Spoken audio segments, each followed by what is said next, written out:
Hey everyone and welcome back to another tech tip and guide video. In today's video, I'll show you how you can log in, reset password and create an account in TCF Bank.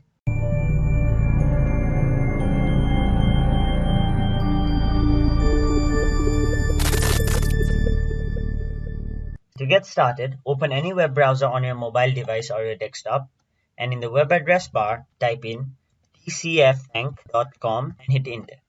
Then it will take you to the official homepage of TCF Bank.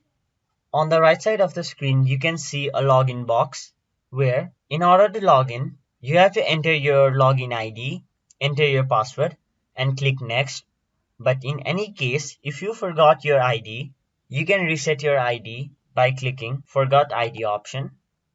And then you have to follow all the steps provided to you in order to recover your ID. If you already have a bank account, but you are not enrolled to online banking, you can enroll in online banking by clicking the option below next, which is enroll now. And there, again, you'll have to click the option enroll now on the left side of the screen. And from there, you can start getting enrolled TCF Bank by following all the steps provided to you. So that was it for this video. Hope this video was helpful to you guys, and if it was, please make sure to like this video and subscribe to our channel.